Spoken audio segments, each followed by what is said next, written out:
Good evening, everybody. Well, I guess it's not necessarily evening when you're listening to this, but thank you all for turning up. This week we have Ollie on to talk about some hybrid shit. So, bro, give us a little bit of an introduction to what the fuck you're doing with your life. So hi guys. My name's Ollie. So I'm currently graduated to uni July this year. Currently teaching at a school in Oxford, which is quite bougie. But so got the online coaching platform on the side called the Performance Platform. And so part of that, I do the lead strength and conditioning with the British Rowing Development Squad. And then basically go up and down the country offering strength and conditioning seminars and nutrition seminars, but also work with clients in a similar capacity to the guys on the pod. Basically it's more just looking at, I guess my area kind of looks at sort of more sport specific arguably than sort of physique development. So probably like arguably a bit less involved than the physique development side of things. There's probably a bit less minutiae to it. It's always going to come as a byproduct, though, as well.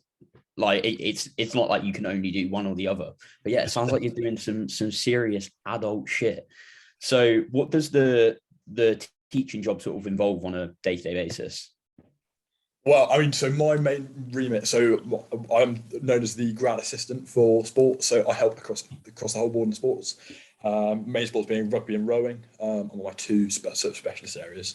But then, because it's quite a nice school called St Edwards, so female school, they've got an S&C department, which is quite nice. So muck in with that as well. So work with the award holders, so like the performance squads and stuff like that. So. Yeah, it's great stuff, to be honest. Yeah, sounds good. Sounds like you're really, really enjoying it. And you've got a bit of a background in rowing. So sort of like, how did you get started with that? Sure. So initially played rugby up until I was, 18 or so. And then basically I had to just basically stay fit over my off seasons kind of thing. So started using the rowing machine a bit as a sort of chunky, sort of 90 kilo sort of bit of a kid that likes pudding kind of thing. I can't imagine how chunky I'd be at 90 kilo. Don't worry. Yeah, built like a door, mate. Built like a door. So I had to stay fit, and then went to uni, and then like obviously uni rugby cultures. Like so, some people. I've heard some atrocious things. Yeah, probably not safe for work kind of conversations that I think. So basically it was like, probably I'm going to spend a bit more time rowing.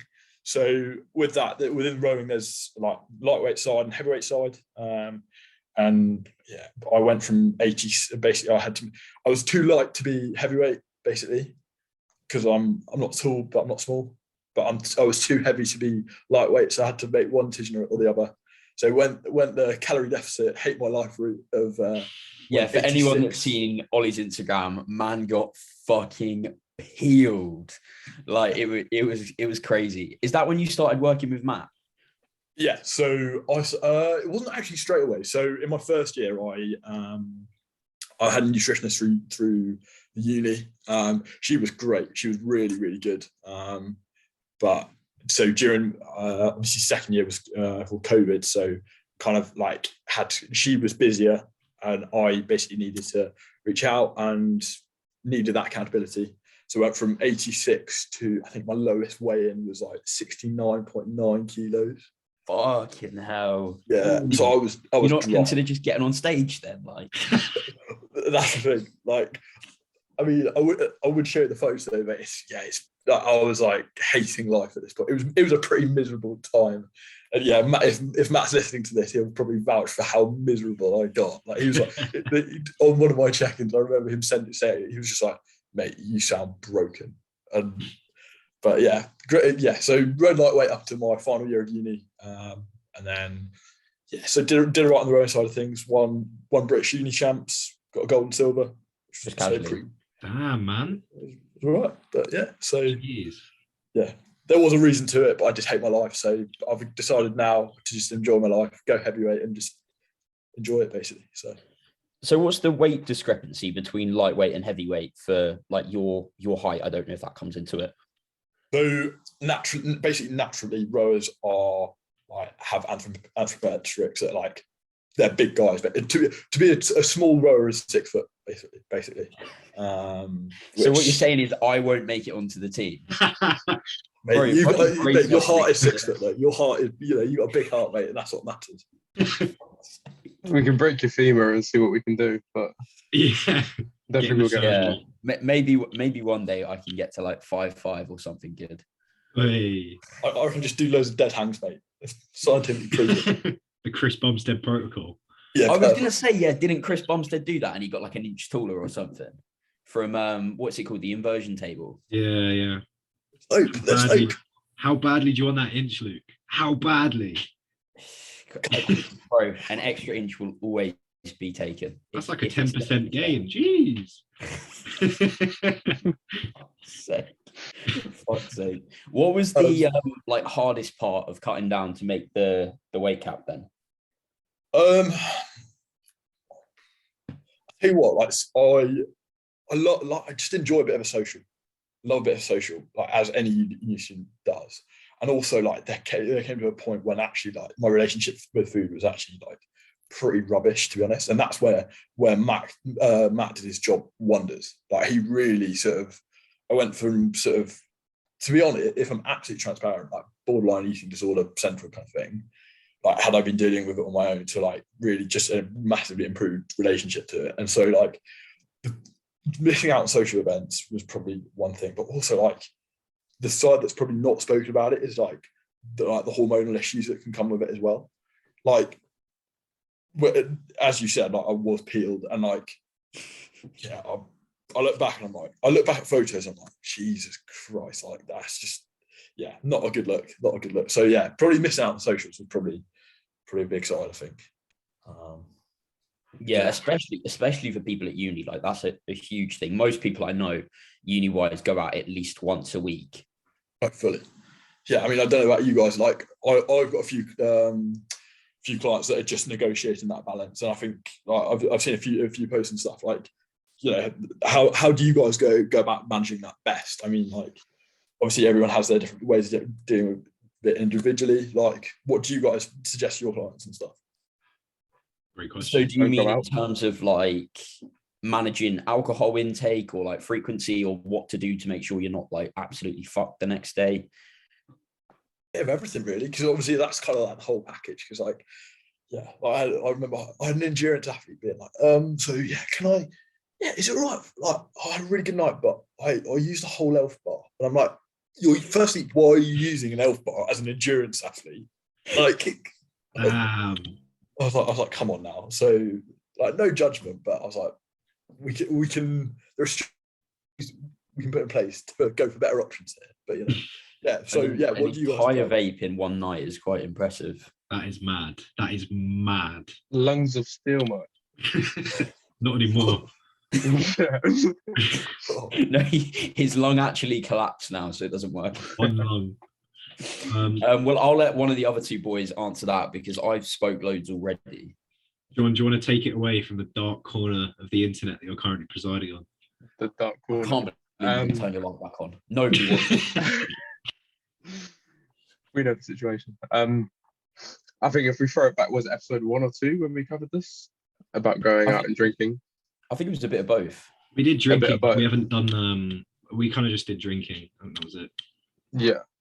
I think coming out after a night out, depending on whether you've got plans the next morning, I think just guarantee yourself that 8 hours sleep.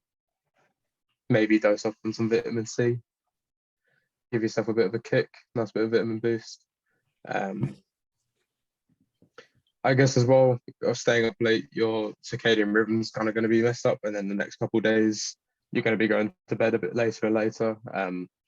Maybe introduction of, hear me out, melatonin. I know it's a bit of a not thrown out there, but hey, if it works, it works. You can experiment stuff like that, or just different sleep supplements. I think people use lavender spray as well. So I've heard that one. Yeah, also having sort of like a bedtime ritual could probably help to kind of get back in that routine. Oh, for You sure. mean like yeah. putting on your blue light blockers at 8 p.m.? Oh yes. Oh yeah. And And Too much just for the listeners, what is melatonin? Melatonin is a steroid that will make you so fucking big. You will look like Marcus Rule.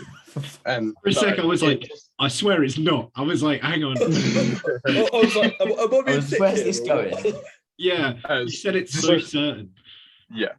I don't know the exact chemical interactions it has with the body, but helps you go to sleep, essentially. It makes It's you a- go it's a bye-bye. sleep hormone. But it can bring your test down. So that is Apparently, your choice apparently, whether have you you seen want that? to. Apparently, lavender spray can do the same as well. Apparently, lavender spray increases estrogen. Oh wow. Interesting. To be fair, that's not My necessarily a bad estrogen thing. is already out of the range. So that's probably not a good idea then. Yeah. I haven't actually had my bloods done. Oh, that's the thing. Like, I should have I got my bloods dread to think what your blood work, because like, done. mate. So how long were you like ridiculously lean for? So, well, the thing is, like, I remember, so we went, Matt and I went into we went basically trying to reverse out of it to reduce some fatigue. Because I remember, because obviously I only needed to be sub 72.5 kilos. And so like I hit this, like, I think it was like 69 or whatever. Really? Yeah. Come on now. Sorry, I'm secretly like 7. It's all right. I'm lost track now. God's sake, Luke. You've thrown him right off. What was that? So yeah, so I hit 69.9, and then I had to be 72.5. And I think we literally tried to enter a reverse, but like I only managed to gain up to like 71 kilos. Like literally, my body was just like, it was like a furnace. I think my calories hit like 3,700, I think. But like at that lean, it was just like, it was just burning everything. Like I was still probably in a rate of loss. Like I was probably in a slight deficit, really, to be honest. But how long was I mean, like even still, like lean for me, like look back at my first check-in photo I sent over, and I was like, I was pretty lean as it was. So I reckon I was probably at that sort of race lean as what I say, about 8 weeks maybe. Like, yeah, probably, and my body fat was definitely sub 10. So Oh, mate, yeah, you were skinned. yeah, Jack, have you seen the photos? No, I need to see Oh, these. mate, you have to see it to just I need to appreciate see it. how ridiculous it is. I'll send them. I'll send them over. As a teacher, I'm not going to put these photos out there because I don't. Oh, want true. It's on your Instagram, isn't it? It's on my fitness scale. No, that wasn't even the leanest photo, mate. Oh, okay. All right, okay. I'm Yeah. about to have my mind blown then. Cool. Yeah. Check-in shot. Yeah, no, Was there much performance loss with like the drastic weight gain? Like, did your numbers decline, or did you find that you weren't able to put as much effort in? So that's where Matt, again, I'm singing his praises because he's actually sick. I love Matt. Like that's where Matt did his job so well. Like we lost it at such a drastic weight, and also I think that was the advantage. Like, and this is what I've kind of implemented with my clients is like, if you want to lose weight but still have a performance goal, you've literally got to inch the weight off. So like I remember our rate of loss was like almost like it was like 0.1 to 0.3 like kilos a week. Like it was such a like really like the slim loss. And so actually like my weights managed to, I think I regressed in the last sort of 2 weeks. But actually up until that I'd managed to step on progress every week. And in terms of like fitness, like rowing based scores, I actually PB'd my 5K that season. My 2K remained the same, and my 30-minute again I PB'd actually. Yeah, so I got more PBs basically than which is like pretty happy with, to be honest. How much of that do you think is down to just being a much lighter human being, so the boat isn't as heavy? I mean, so most of the fitness testing we do is actually on the rowing machine. Oh, okay. Right, Yeah, right. so it is like it's a consistent measure in terms of like conditions, wind output, etc., and stuff like that. I'm gonna I pretend I know what also that means. say again. I said I'm gonna pretend I know what that means. So yeah, the Concept 2 rowing machines that you see in the gym. Yeah. Yeah. So like, I mean, I think, do you know what? I think a lot of it actually just comes down from like, because I wanted this goal so much, I kind of put myself in that sort of mental tunnel, and actually the balance went the other way, and I sacrificed the other end of socials, like seeing friends, etc. I was working so hard towards the goal that actually like it was because I was putting myself in that mental sort of tunnel, not simply because of because I was tailoring it that way, if that makes sense. Yeah, I get what you mean. How much of that like experience from the whole process would you say you use on a regular basis, like whether that be sort of discussions with clients or like the teaching thing? Have you taken like any key things away from that?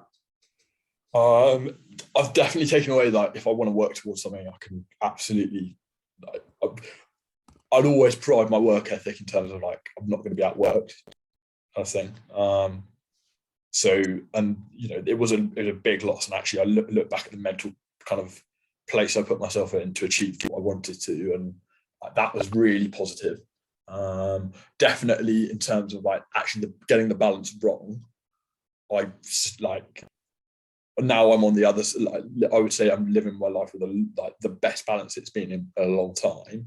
Definitely, I talk to clients about that and actually explain how actually being lean is not necessarily your happiest self kind of thing. Especially for you guys, like especially working in like largely physique development and stuff like that. Like, do you find with your guys that it's a constant chase to be especially with some individuals that are quite new into the gym?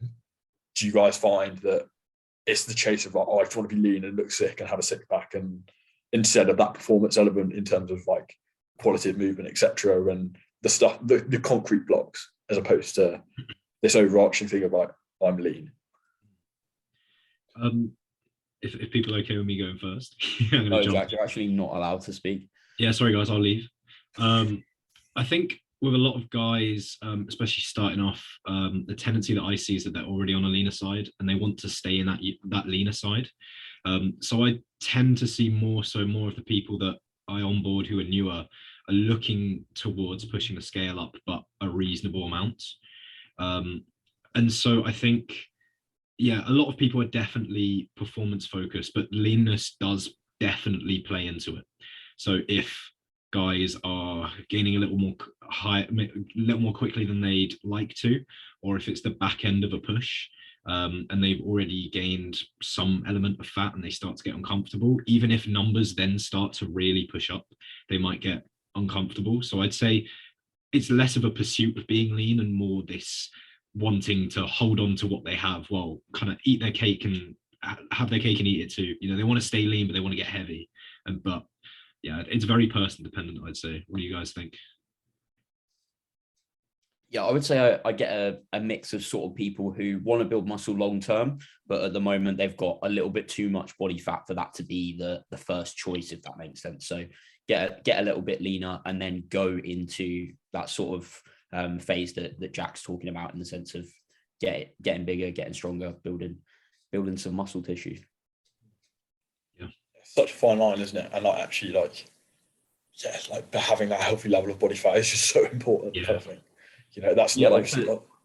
Go on. For the average guy, like you don't need to push it to the extremes of body fat that like Jack, John, or I would for our goals. Because like if we have to deal with having a little bit more fat than we'd like for a couple of months so that we can get as much muscle as possible, sound. But if you want to look good and feel good like most of the year, then that's not something you realistically need to do. Yeah, 100%. I made a post about this. It's like, if when you have someone who's wanting to be competitive with their physique, their approach to training, their approach to their physique is going to be night and day different to anyone who's just looking to get in shape, feel a bit more confident, feel a bit more better. So yeah, like the three of us, when it comes to our like performance goals or our physique goals, we will probably have times where our physique isn't exactly where we want it to be, but that's the necessary step for us long term for our goals. What about you? What does your like typical client look like, if that makes sense? What are their I goals? mean, so I've got a range at the moment. I mean, so I've literally ranges from like, so I was working with one for the London Marathon, girl called Eden. Like she did really like basically prepping her for the London Marathon, but also like making sure like it's just like that fueling well, making sure we're at like performance based kind of thing. And like so it's gone from that to I've got a guy who's part of the GB sailing setup, but then he also wants to do an Ironman on the side. So it's like balancing those Just two. a casual Iron Man. Yeah, I literally when he messaged me like I want to do an Ironman, I was like, when do you want to do it? And he was like, next year, and I was like, okay, that's fine. Oh, I thought he was going to say like, 2 weeks time. I was like, Tuesday, mate. I've actually booked it already. yeah, exactly. I'm on it now. It's next Friday. Yeah, I'm doing it now. yeah. To rugby players, obviously you've got a few rowers, especially with like the GB Dev Squad stuff, which is like fine. Like that's fine, but yeah, it really varies. And also, I've got a few lifestyle guys and girls, which is actually quite refreshing as well. Just a case of like actually play uni sport, want to get a bit better, but you know, need to be performing a bit better by losing a bit of weight, kind of thing. But it's mainly that sort of sports orientated kind of, you know, how can we like individualize your plan so that you're like feeling good and performing at your best, kind of thing. And how do you sort of adjust the setup of like what they're doing training wise in order to get them to perform at their very, very best? Yeah, I mean, so I think the key thing is periodization. Like that's such a massive thing. And like from day one, so on my initial check-in sheet, I've got a sort of a big like periodization sheet of like, right, from day one, I want you to input any competitions you've got and any weeks you're away, etc. And that's kind of like the master sheet. You know, if that kind of goes off kilter, then that's where the client coach communication is really quite important. Because like if I mess up on a week and I'm tapering them a week early or a week late, then they're not going to be performing at their best. So category one is periodization, really making sure. So ideally, I work in 6 week blocks, really, to be honest. So yeah, I would say that's my fundamental. I mean, I don't know. It's probably similar to you guys working towards a show kind of thing. In terms of that periodization, would you say? So, I mean, the only one of us who's done a show is Luke. I'd say that with like physique-based training, when you kind of take that devolume, that deload, that step back, when the training block kind of ends, is a little bit more based upon how things are going at the time. So you'd want to get, say, a good 6 weeks of training under your belt. You don't really want to deload after 3-4 weeks, but if you're seeing green lights across the board on week 7, it does make sense to extend another week. Would you ever be in a scenario where you had someone and you were prepping for a competition, or if there wasn't a competition, if you see, you know, okay, this was meant to be a 6 week block, but we're actually still good to keep pushing, would you? Or does that not really happen? It's difficult, kind of, as you say, it's context dependent. Like, I quite like the rhythm of 6 weeks, to be honest, because then it sometimes can be a case of like, okay, yeah, we'll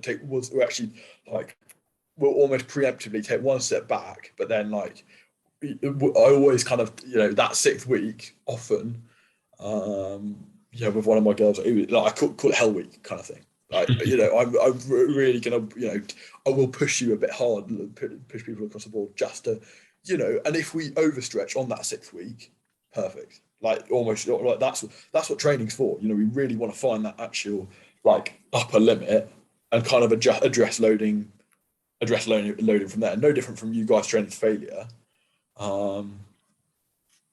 So context dependent. But I'm a big fan of like my six weeks, because you can it's the first week of sort of baseline testing, and then you've got 5 weeks of tough work. And if I'm doing my job right and they're training in the right training zones, etc., by that 6 week, not gonna lie, they should be pretty binned. So it works well. But Yeah, I find pretty like within the first 2-3 training blocks, you sort of work out how long a person can go, because there's like some people that will barely survive 5 weeks that I work with, and then others who will be fine for 8. And it's very different for each person. That I can't remember what exactly you said that prompted this, but with it being performance based, do you use like any RP scale or RAR sort of targets with your clients? A lot of it's percentage loading, to be honest.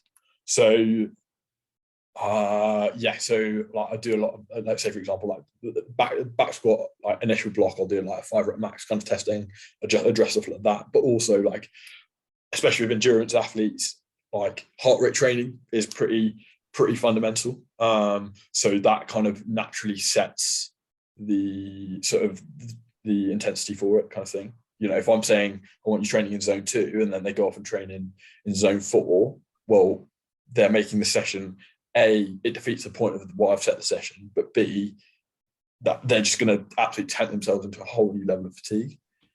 So yeah, it's the same sort of thing as me going to failure when I'm supposed to be at 2 reps in reserve or doing an extra 3 sets. Yeah, I get what you mean.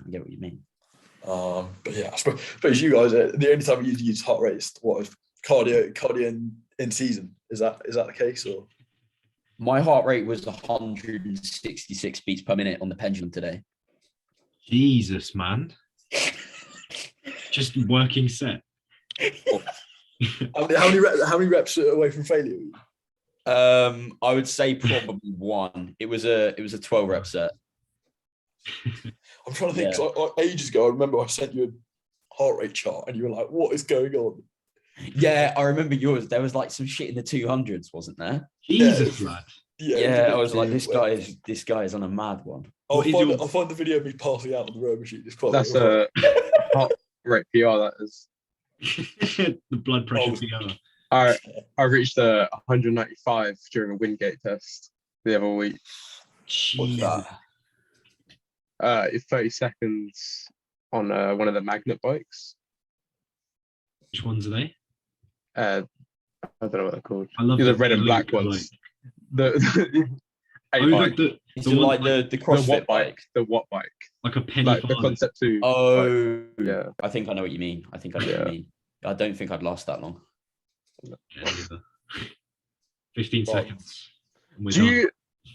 Sorry to quickly divert the subject, but with going off a client's percentage of 1 rep max, do you ever find you run into any issues? Yeah, especially like towards the end of a block, like sometimes it like that's kicking in. Yeah, overstretching massively. And also like sometimes like technical breakdown as well. Like that's why like I get all my clients to really try and like just send me over like what same as you guys, like probably on WhatsApp, send me over like technique analysis is so important, especially like say for example on that 6th week and I've got the program, you know, a 6-4-2 kind of thing on back squat, those 2 reps, like they're going to be pretty grim and they're going to be like an absolute sort of grinder. So I want to make sure that we're moving correctly as well. Yeah, that can be the closer you get to that max effort lift, the likelihood of injury is not going to be true. Right, can we see it? Wait. Yeah. I'm ready. Oh my god. Bro, that is incredible. Yeah. You just flop off. Yeah, I was binned. That is insane. Yeah. That's so. Have you not posted that on your Instagram? Bro, I swear that would blow up. If I had TikTok, it would blow up. No, it's on my it's on my private account, but that is not safe for work. So we're not having. It's so funny. Yeah. You just flop over. That's incredible. That is incredible. Here's one for you guys. Obviously, there's a massive trend with like Brightman and Moore and everything moving towards the hybrid stuff. You boys, I don't know if you guys, do you follow Robbie Tuckerman as well? Yeah, I recognise the name. Yeah. So he just started Kyber. Yes, that's why. Yeah. I'm interested to try them. To be fair, any of you boys? I haven't. No, neither. My teaching salary doesn't quite extend. Like I need to wait till payday till I invest in a Kyber. But yeah, obviously, as I was saying, like, it's a bit of a push at the moment for. It seems a massive like buzzword in the industry of like, oh, hybrid, and stuff like that. It just seems a bit like, oh, shut up. But like, yeah, what are your thoughts on, will you guys ever breach into the arena of it? What are your thoughts on more and Brightman getting involved in it? Like, intrigued. Go on. So to what it extends to me is just like being able to walk up 2 flights of stairs without feeling fucked. That's my only interest in it, because like I'm a little bit better now because I'm like 3 kilos down in, is it like 2 weeks mini cutting, so I'm feeling a little bit better. Olympia ready, mate. Yeah, maybe at like 60. Yeah, that my interest literally extends to being able to do like normal human shit and not feeling extremely gassed out, because 5'3" with a BMI of like 30 is not fun. Really. Wait, you're 5'3"? I didn't realise you're 5'3", mate. Yeah, bro. I'm like 5'3", 5'4", and 78 kilo at the peak, which is not. Do you know what, Luke? You know those things you like put on your car, and like when you like flick the head and like bubbles about. I don't mean to violate you, but like it just reminds me of like one of them. Like, that's incredible. That's incredible. You're gonna kick me off the podcast. You're gonna be like, right, who is this guy? Actually, delete the episode. Yeah. No, I'm joking. It's all love, mate. It's all love. But that was a good question about the hybrid stuff, because I see like there's something like we talked about a little bit. Like a lot of bodybuilders are moving away from bodybuilding, you know, and it's like I think like Luke said, is most people get to a point where they're like, okay, I'm actually starting to like lose, like I got into this to look good and build a lot of muscle, and now I'm starting to lose function of my limbs, and I'd like to get that back.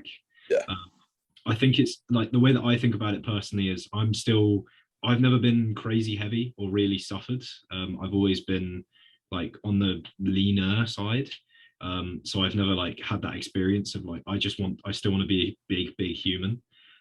But I do have like a little exit strategy that my dad was really into rock climbing. He was super good at it.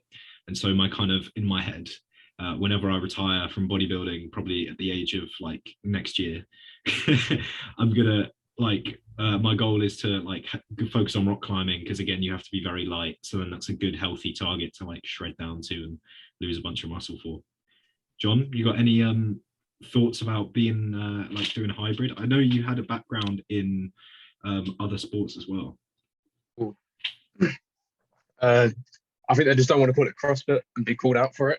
I think that's mainly what's going on here. That is the big issue, yeah. I think what you said, Luke, just like being a normal human, like a lot of those guys like Joe Brightman and Josh Bridgman, like they did reach like 125 kilos in like an off season, and like they all had the CPAP machines on, and just being able to live as a normal functioning human being, I think is very much desired of them. But I think as well, if you look at like, let's say TM Cycles and Joe Brightman, they both have had, especially in season, terrible times. Like Joe Brightman, for example, when he went out to America, he stopped pinning because he was like depressed or however he felt.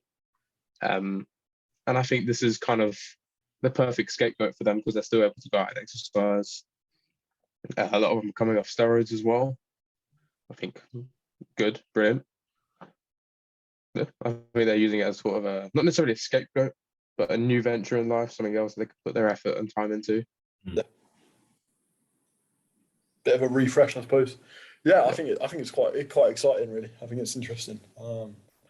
Is anyone here thinking of moving to hybrid training?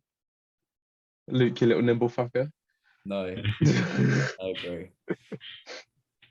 It is good to see more people getting involved in the gym, like regardless of whatever you're doing. A lot of people shit on CrossFit, and fuck you, I train at a CrossFit gym. I've got a mad amount of respect for the CrossFit boys. So whatever you're doing, as long as you're lifting up a barbell and your interest is getting healthier or just feeling confident or happy, do it, chase it. You know, whether you're like you have shit form, you train like shit, as long as you're enjoying yourself, you're not getting injured, you know. Big time. I mean, and plus, like the CrossFit is stacked. I mean, like look at Froning in his prime. Yeah, I mean, it's outrageous. I mean, there is debate on his whether it was natural status or not, but we're not going to go down that kettle of fish. But like, Is that what was Well, it? no, Some of them bigger than natural bodybuilders. It's ridiculous. Like, honestly, it's like obscene. Like the engines, but also like these guys are like training like that. So that actually is a really interesting one because that kind of scraps my whole like endurance approach of like heart rate zoning.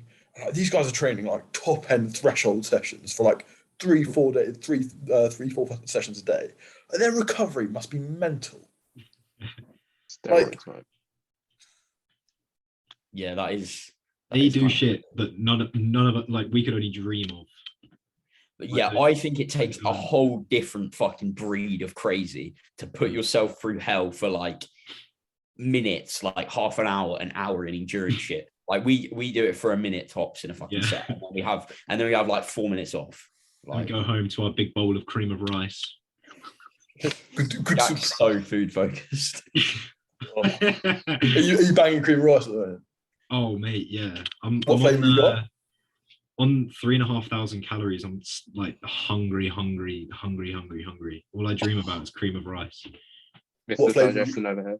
It's so dodgy. I love cream of rice. I used to bang that actually when I was So good. yeah, because the thing is I saw Jack Thorburn have it and I was like, oh, I've got to have it then. Seems fair. Seems fair. Always learn, listen to Jacks and do what they do. It's always best. Copy his Oh form. yeah. I was meaning to ask. So, what is your training like at the moment? Then, Running through a typical week. So I'm teaching in Oxford this year, and with that I'm rowing with Oxford Brookes Uni. So and like for a bit of context, basically Oxford Brookes are basically the equivalent of like your Real Madrid of rowing. Basically, they are basically the best rowing setup, arguably in the world. I would say they're pretty good. So the training there is like a step up and a half from what I was used to. So like running through a typical week. So Monday would do like 30 minutes max effort on the rowing machine, and then weights, which would be 4 exercises, 4 sets of 12. Of it's basically arguably not a huge amount of science behind this program, but do you know what? It clearly works because they're sick. So I'm not going to argue with that at all.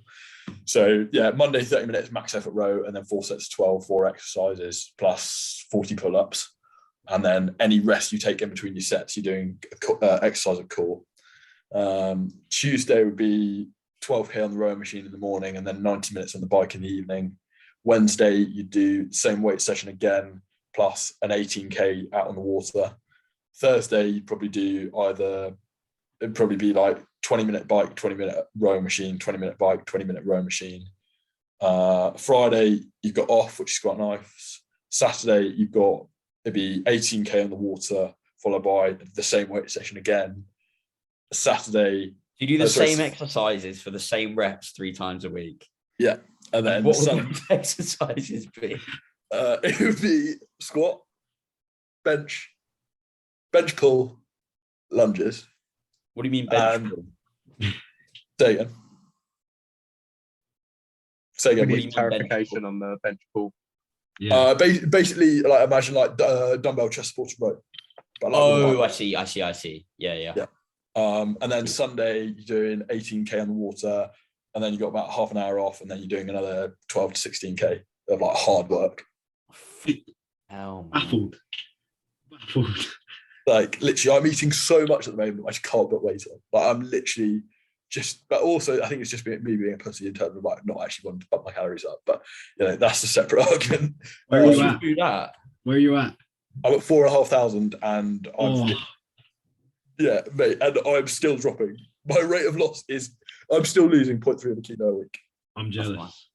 No, don't be. I'm sorry, eating's a chore. I'm bored of eating. I don't know about Yeah, you guys. that's but, how I got. I was like, it was taking me half an hour, 45 minutes to eat a meal. I'm like, fuck this, man. Wait, actually, on a separate note, wait, Luke. So how obviously, like you're saying that about food. Like, did you ever find that impacts in your like was that a point of stress? Like is that a point of stress in your relationship? Actually, I know that's a completely off topic. And What do you mean? As in, Like- like relationship with food or relationship with people, or Well, you I don't want to say this untoward and then find out you've broken up, because like I'll stick my foot in it. But you've got a new lady in your life, don't you? yeah. So So should she's that- into training as well. Yeah. So I think the thing that she didn't like about it is she could see that I was like visually not wanting fine, to uncomfortable. eat it. Yeah. Yeah. And she was like, just stop. And I'm like, that's not really how it works. Don't eat big to get the big, worst- goddammit. The worst thing was like the times when it would take me like 45 minutes to finish a meal, and then I just involuntarily throw up. I'm like, I've just wasted 45 minutes of my fucking life eating this meal, and it is now in the toilet. I was so mad. Yeah, that's stressful actually. So yeah, that was when it was time to deploy the mini cut. After that happened a couple of times. But yeah, she trains, so she sort of understands it, like comes to the gym with me as well and that sort of thing. So it's all good. Like, Yeah, I think it would be very stressful if she didn't understand that sort of thing. She'd be like, why the fuck do you have to eat 5 times a day? definitely. I think that's why it's so important to like have a good support network. And on that note, obviously being Movember, checking on your mates, please. Like, checking on your boys, spread love, very important. Oh yes. Genuinely, yeah. I'm about a week into my Movember here. Do we see how it's What, going? did you start last year, mate? Yeah, I started last year. Mate, to be fair, I have no facial hair as well, so I can't give you chat. Fucking hell. I wanted to give you, Ollie, a few quick fire little questions that I've thought of. So the first one, I love this question. What is your least favorite thing to see in the gym or on social media? On Get social- controversial. Can I say people? Does that Mate, count? your business is online, so I'd be careful. People are our business. yeah, exactly. So we're all fucked. Right, in the gym. Or actually, social people- media. Social media. Do you know what? Snapchat filters. Okay. Yeah. Like, just grow up. Like, come on now. How old are you? Sorry. Yeah, I was like, what? Like, I mean, like, arguably, yeah, the fact I've still got Snapchat in itself is tragic, but like, Snapchat filters, just get out. Just get out. Yeah, that's gone. What about in the gym? In the gym, Snapchat filters or Snapchat? God, just grunting, mate. Just like, Ooh. yeah, like, I get a bit of intensity, Mm. but like, don't be that guy, like banging, 10 kilo bicep curls and grunting and then throwing your weights down and then posing in the mirror like Johnny Coleman. It's acceptable on the last couple of reps of a set, but if you're literally doing like the first rep of a 15 rep leg press, why are you grunting? The worst one is when they're fucking grunting on their warm-up set. I'm like, what are you doing? Like, Exactly. why? Yeah, so fair. I heard it builds people- more muscle though if you do that, so maybe that's why. I'll just tell that to my clients. I'm just gonna write that down. Grunt, 3 sets of grunts Grunt between sets. between. Between Yeah, wait, I hate when you see someone go on a piece of kit and then they just throw it around and you're like, do you know how many grams that costs? don't even. Like- No, actually, another one. People on their phone, like, actually, I had this the other day. I was like, oh, how many sets you got left? And he was like 1. And then he started texting on his phone. I was like, oh, how long are you going to be, mate? He was like, oh, I've got 1 more set. And I was like, well, you're literally texting in front of me when I want to use this bit of kit. Like, come on. You ever go up to I always someone? just say to people, can I work in? Like, Fair. it's It's not like really, that meme. It's like the meme. It's like, what are you doing after this? You ever like go to a piece of equipment? This happened to me like a week ago. I went to leg press.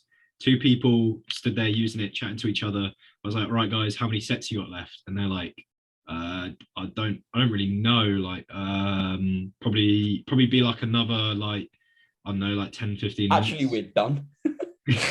Yeah, I was like, I get that you might not have like a plan in place, but like you just gonna, I don't know, it kind of baffles me that people are still doing it. They just rock up and be like, I guess leg press until something else takes my I'll do curls. Yeah, I'll do leg press until I decide my arms are small. And then head to the vending machine and then go home. Like, eye. I wanted to ask, what is one piece of equipment that you couldn't live without? This could be either a piece of equipment that you love to see in clients' gyms so that you can program them, or one that you personally love? It's kind of a two-part question. I'm actually about to give the most boring answer. Go on. I just love a dumbbell. Like it's just like I know that's so boring, isn't it? Yeah, but are you talking like full range of dumbbells? Because Yeah, if it was like- if it was a specific weight one, you're a bit fucked. Yeah, well, I'm not gonna like Just the 15, yeah. please. I don't, actually, that's a good question. If you had to choose one weight of one dumbbell, what are you choosing?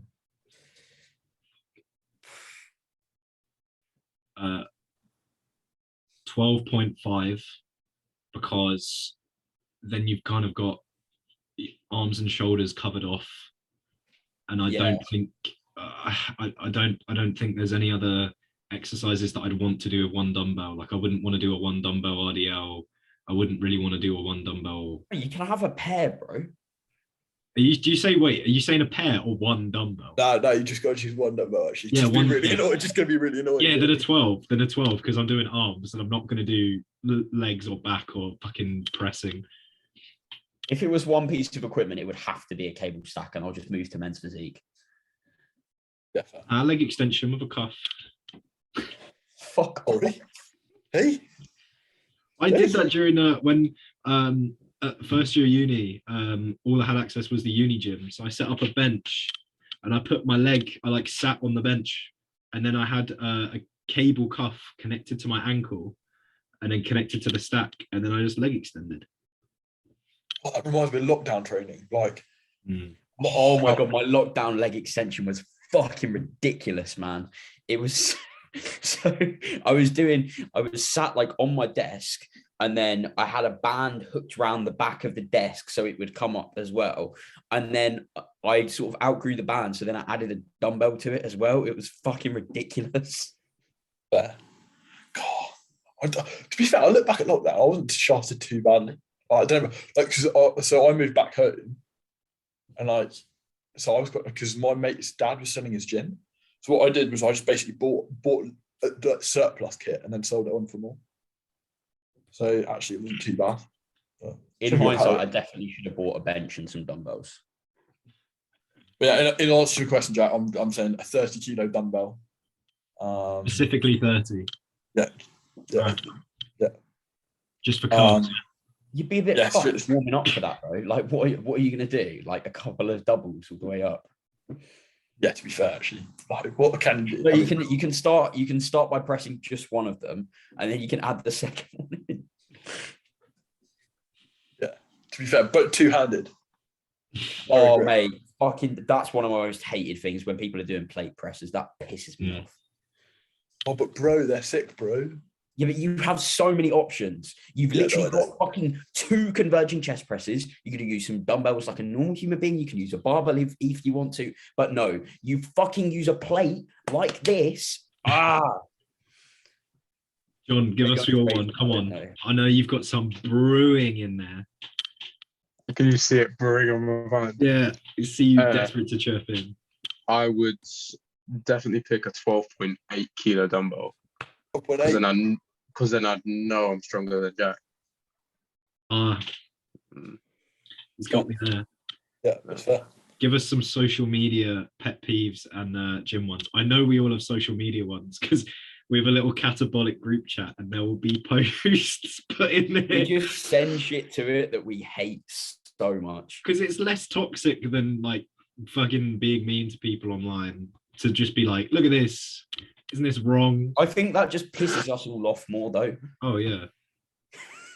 Ollie, did you see the thing I shared of the guy doing a Smith machine squat standing on vertical plates?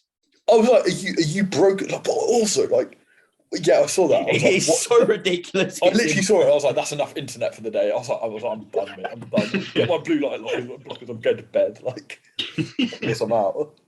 It's like he doesn't want to make progress. The shit that guy does. All the stuff I see on there is just whack. Like, yeah, that was a good quick fire question, Jack. Cheers. Oh wait, John, give me your response. I haven't heard it. Come on. My social media pet peeve. Yeah, and Jim. Victor Black. And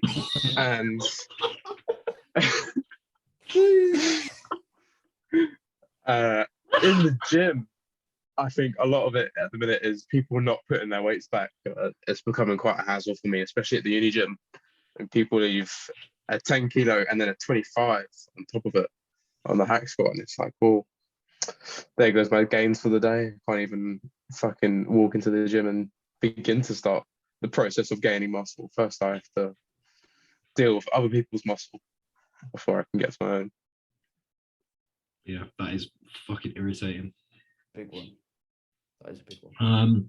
Let's see here. What would your advice be for someone who wanted to explore hybrid training? Maybe they're already doing some form of training. Maybe they've just been, training SBD or trying to improve their physique, or someone who has recently joined a sport and they want to pair that alongside their weight training. Kind of a two-parter there. What would your advice be to those people? Get in touch with me. No, I'm joking. All jokes aside, but obviously, that sports realm is kind of like a big. That is almost my niche as such. So firstly, reach out definitely, and actually don't be afraid to ask for that help. I think that's a massive one, but also do the basics really, especially within strength and conditioning. I know you physique development guys love a clavicular fly and everything, and all the complicated reverse banded bollocks. But no, I'm joking. Don't nibble, guys. Yeah, but for you guys, it doesn't make fucking sense to do that shit. Really, exactly. You want someone who's going to have as much transfer as possible to what you're doing in the pool or on the boat or on the rugby pitch or whatever the fuck other sports there are. I'm a little bit out of the loop on that one, but yeah, clavicular flies don't really make much sense. So exactly, yeah. So do the basics really bloody well. Whether that be in terms of movement pattern in the gym, whether that be running tech, whether that be actually training within a specific zone. And on that one, if a coach sets you a specific zone to be training in, train in that fucking zone. that pet peeve of yours. Well, it's just frustrating, but from personal experience as well. Because I used to be yes, more is more, and I have do the hard stuff hard all the time, and I'd be doing 90 minutes on the bike at max chat, and then wonder why I'm absolutely binned. Fucked. Yeah, and it's well, of course, because you got so much lactate. Ask for help, do the basics well, stick to your training zones, but also actually just enjoy it.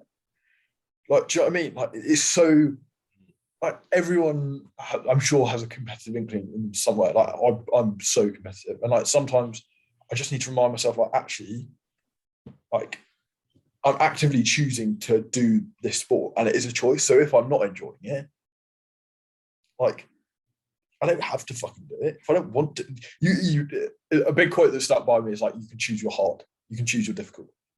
And if you're difficult waking up on a Sunday morning with a hangover, then fine. That's your hard that you've chosen. But if your hard that you've chosen is going to be, actually, I've got to wake up at 6 a.m, go for a 14-mile run, fine. But just do it. Whatever you do it with enjoyment. That's fucking sick, honestly. So I think so many people, like you said, they get that competitive spirit. Maybe they start off in a gym just trying to get a bit better at something or look a bit better, and then they just get carried away. And that process and that the reason that they got into it is I want to look a bit better and I want to enjoy it. And now it's just I need to look as best as possible. If my entire life isn't about looking better than someone else or looking as best I can, then it's wasted, and they kind of lose that sense of enjoyment. Yeah, and you forget all the other shit that you really, really enjoy, going back to our conversation earlier about going on nights out or going to restaurants and fucking seeing your friends. That shit you also enjoy as well, and you just forget it all at some point. So you existed before this. Exactly. And also, another bit of advice is, just aim to be slightly less shit than before. I know that sounds so stupid, but, I remember my first ever rowing coach was just, any advice? He's just be less shit. Just be slightly less shit. And if that's 1%, the marginal gains actually compound so massively. Yeah. And and I think that enjoying it is a massive step to being less shit. because less pressure on yourself, etc. So yeah, those are probably. I think like a lot of people, when they get into something they really care about it, they just want to be at that top high level. And it, like you said, just be less shit, just steps in the right direction. Like I'm sure all of us have goals that we really want to be at right now, and we're not, and it can be frustrating, but we're all taking steps in the right direction, and that's all that matters. We're all being slightly less shit. Well, it's breaking the goal down, and that's the key. Like, I spoke about this the other day with a client. Like, when you're trying to achieve a goal, if I said to you, right, tomorrow, I want you to go and read, and so you've got a week to go and read the book. You're not going to go and read the book all in one go, are you? You're going to literally read it page by page, word by word, chapter by chapter, etc. But then gradually that compounds into you reading the book. And I know it's such a basic analogy, but actually, like, it's so easy, especially with socials, to look at Chris Bumstead when he's peeled and think, God, he's done that overnight.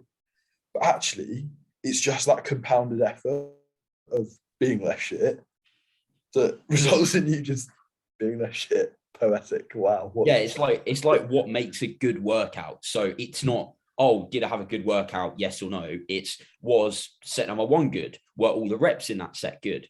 And then, like, did you continue to execute it well to a high level intensity? And that's the same sort of thing, breaking it down session by session. And that is one component of getting to the end of your whatever the fuck you're doing in the next 12 weeks. And that's like one part of the goal. Yeah, that's sick, man. Yeah. Anyone got any final questions? Ollie said some really interesting shit. I am aware of how long we have been going, and I don't want to give a crazy long podcast, although we could split it into 2, to be fair. I think that's sort of everything that I wrote down to ask about. But yeah, it was really, really enjoyed this one, man. Thank you for coming on. Thanks for having me, guys. Like, genuinely, like, really enjoyed it, and look forward to the video to watch it back and cringe at myself. And I could never watch any of these back. It fries my head enough when I hear somebody else listening to my video posts. I'm like, please turn that off. Oh my fucking God. So yeah, we'll not be listening to this back. Because, well, boys, I'll send you the infamous peeled photo as well. Oh, I'm so excited to see this. But that's not being posted anywhere because I don't want to lose my job. Ollie, why did you get fired? Oh, I got 2 shredded like 3 years ago. Shredded glutes. Sorry. Don't even. It was when the ab vein started coming. I was like, right, I've got a problem now. And then, I probably took this one a little bit too far. Did glutes come in? How? I never checked, actually. Ah. I know. Yeah, it's not the kind of thing you check unless you're like mega into bodybuilding, is it? Okay, fair. But also, actually, to be fair, I store most of my fat on my legs. And actually, I remember seeing like veins on my calves and my quads, and I was like, right, I'm lean now. Like, so yeah. So that's just got on stage. That's what Matt said at the end. He was like, "We wasted you here. We should have got you on stage." But stumbled onto stage. Yeah, thank you everybody for listening. Ollie, thank you once again for coming on. And we will see you all next week. Oh, actually, it's become a tradition. John, any ending words of wisdom? Stay hard.